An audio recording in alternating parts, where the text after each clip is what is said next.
Boa, rapaziada! Boa tarde, senhoras e senhores, tudo bom? Bom, vamos lá. Seguinte, meus queridos, hoje a gente vai fazer um pouquinho diferente também, certo? Eu vou falar um pouquinho, bem pouquinho aqui mesmo, e vou deixar, a gente vai finalizar a questão da Revolução Industrial e Iluminismo. Vamos falar sobre o que permanece do Iluminismo até hoje, certo? E eu vou deixar dois links, né? Um desse vídeo aqui que eu tô fazendo, que eu vou tentar fazer mais coisas a partir daqui, estou fazendo um teste para ver qual que é a resposta. E um outro link sobre um filme que é velhinho, parece bobo. Você fala, filme preto e branco, mudo. Mas eu vou pedir para que vocês tenham paciência, principalmente nos primeiros 15 minutos. E aí, quem quiser, os primeiros 15 minutos serão necessários para a nossa próxima conversa, beleza? E aí, a gente vai discutir alguns pontos do filme que eu gostaria que você apontar para vocês, né? Deixar claro. Mas quem conseguir ver o filme inteiro, melhor ainda. A gente vai usar o filme desse mesmo autor, desse mesmo diretor, desse mesmo ator no nono ano, um outro filme, mas lá no ano que vem, beleza? Se tiver ano que vem, né? Vamos ver se o mundo resistir. Então hoje, nesse videozinho aqui, eu vou falar sobre a influência do iluminismo na atualidade, beleza? E o vídeo que eu vou deixar é sobre Revolução Industrial, que você sabe que iluminismo e Revolução Industrial, tá tudo ali, beleza? Tudo bem? Bom, eu me lembro que no roteiro, o último roteiro que a gente conversou, eu pedi para que vocês dessem uma olhada, fizessem uma pesquisa sobre os principais autores, as principais obras e as principais ideias dos iluministas que aparecem no livro de vocês, tá bom? Tá. Quais ideias desses iluministas ainda permanecem? Nós temos algumas, tá, cara? A gente tem alguma. Por exemplo, esse direito que a gente tem de liberdade, a gente hoje quer liberdade de imprensa, liberdade à propriedade, liberdade de direito à vida, a ser livre durante a vida, ele nasce num conceito de um dos iluministas, que é o primeiro que aparece na sua pesquisa aí, que é o John Locke, beleza? O Locke, ele fala, nós temos direito a ser livres, certo? Claro que dentro daquele conceito, livres até o momento em que eu não interfiro na liberdade do outro. Então eu não sou livre para fazer o que eu quiser, porque se eu vou ferir a liberdade do outro, isso não é liberdade, aí passa a ser crime. Da mesma forma que o John Locke prega a questão de tolerância religiosa. Hoje, por exemplo, no Brasil não existe religião oficial. Você pode professar, você pode ser de qualquer religião, certo? Qualquer mesmo. Então, desde que você não descumpra as leis, você pode acreditar até no Smurf. Ah, Deus Smurf, tem lá. Mas isso fere alguém? Isso incomoda alguém? Bom, não deveria, beleza? Então, hoje no Brasil nós temos liberdade religiosa. Isso tudo começou lá no iluminismo com um maluco chamado John Locke. Locke também tem a ideia de que a população ela pode se revoltar contra um governo ruim. É o que nós temos em algumas vezes aqui no Brasil, certo? Por exemplo, vocês devem lembrar, porque não são tão novos assim, mas a gente teve uma presidente que foi impedida de governar, ela foi afastada do governo, através dos trâmites legais, né? Ela foi afastada do governo, então é um conceito de que um governo ruim tem que ser ou pode ser retirado se essa for a vontade da população ou dos seus representantes, beleza? Da mesma forma que o John Locke ele permanece, o Voltaire, que é o segundo iluminista que a gente conversou também, ele também permanece quando ele fala, por exemplo, das liberdades. Ele também é um cara que fala bastante sobre liberdade, principalmente liberdade de expressão. Ele fala sobre imprensa, que as pessoas devem se expressar, desde que não fira nenhuma liberdade de outro. Então, eu tenho liberdade de expressão, mas eu não posso sair falando, agredindo o outro. Então existe um limite também da liberdade de expressão, certo? Tudo bem? É do Voltaire também que fala sobre a crítica ao autoritarismo. Hoje a gente, por exemplo, tem claramente uma coisa que é básica para todo mundo, né? Governos autoritários não são permitidos aqui. O cara, um presidente, um prefeito, um governador, não pode fazer o que ele quiser, ele tem que respeitar a lei, certo? Tudo bem? Nós temos um outro cara que é muito importante para a nossa atualidade, que é um cara chamado Montesquieu. Mas que lindo Montesquieu. É um belo nome, Montesquieu. Eu gosto disso. Eu vou pôr no meu cachorrinho quando tiver um. O Montesquieu é um cara que ele fala sobre divisão dos poderes. Mano, o cara fala sobre divisão dos poderes, que é o que a gente usa até hoje. Ele fala em poder executivo, legislativo e judiciário, certo?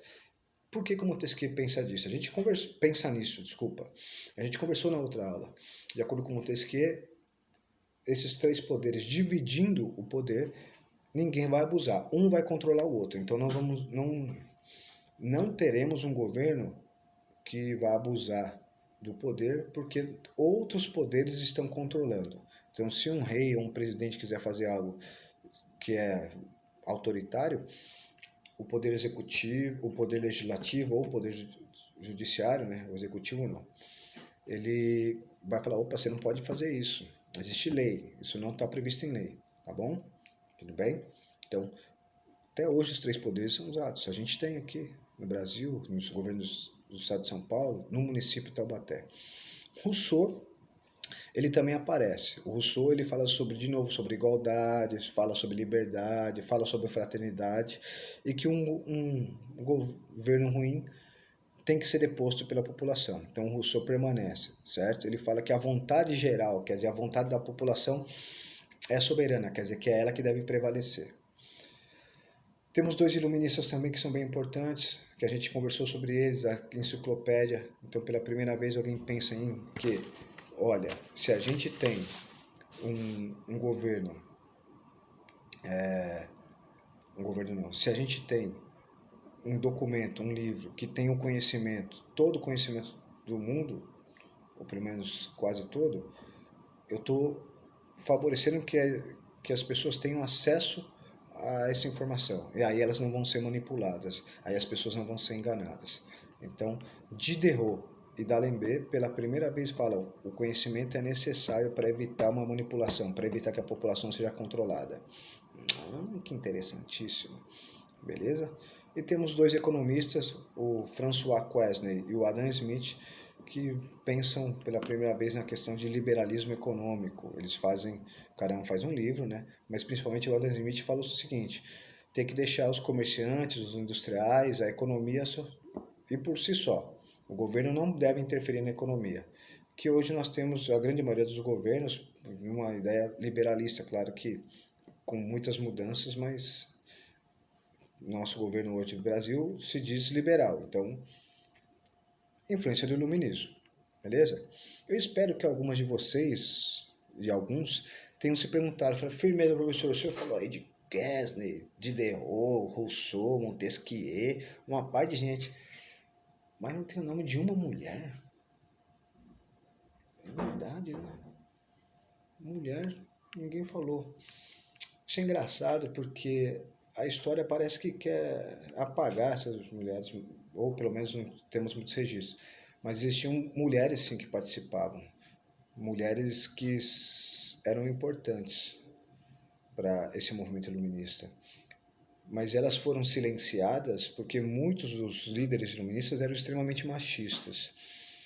Inclusive alguns, e eu não vou trabalhar com o nome, né? Diziam que, porque é mancada com o Rousseau, as mulheres não foram feitas para raciocinar, que o negócio dela era trabalhar em casa mesmo, beleza? Mas é óbvio que algumas mulheres não vão aceitar esse tipo de pensamento, que bom. E aí nós temos algumas mulheres. A gente tem uma, principalmente, né, a Mary Wollstonecraft. Nossa, Wollstonecraft, desgraça, quase um espirro, em que ela vai ser bem atuante. E que ela disse que era preciso recuperar a dignidade feminina perdida, que as mulheres tinham deixado se deixado dominar, mas que era hora de se levantar. E que ela, inclusive, falava uma coisa bem interessante, que os homens tentavam diminuir as mulheres por medo das mulheres, que os homens tinham medo de mulheres inteligentes, por isso não queriam deixar as mulheres participarem do iluminismo.